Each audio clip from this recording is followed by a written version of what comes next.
നമസ്കാരം. രക്തത്തിലെ പഞ്ചസാരയുടെ അളവ് കുറയുന്ന അവസ്ഥയാണ് നമ്മൾ ഹൈപ്പോഗ്ലൈസീമിയ എന്ന് പറയുന്നത്.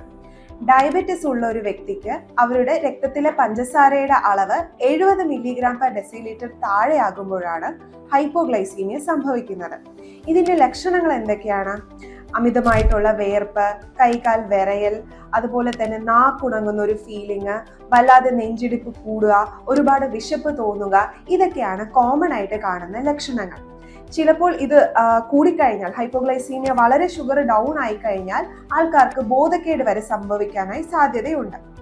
ഇൻസുലിൻ അല്ലെങ്കിൽ മരുന്ന് കഴിച്ചുകൊണ്ടിരിക്കുന്നവർ കൃത്യമായിട്ടുള്ള അളവിൽ ഭക്ഷണം കഴിക്കാതിരിക്കുക, അല്ലെങ്കിൽ ഭക്ഷണം കഴിക്കുന്നതിൽ താമസം വരുത്തുക, ഉപവാസം ചെയ്യുക, ഇങ്ങനെയുള്ളപ്പോഴൊക്കെയാണ് നമ്മൾ ഹൈപ്പോഗ്ലൈസീമിയ കോമൺ ആയി കാണുന്നത്. അതുപോലെ തന്നെ കിഡ്നി സംബന്ധമായിട്ടും ലിവർ സംബന്ധമായിട്ടും അസുഖങ്ങൾ ഉള്ളവരിലും ഷുഗർ ഡൗൺ ആവാനായിട്ട് സാധ്യതയുണ്ട്.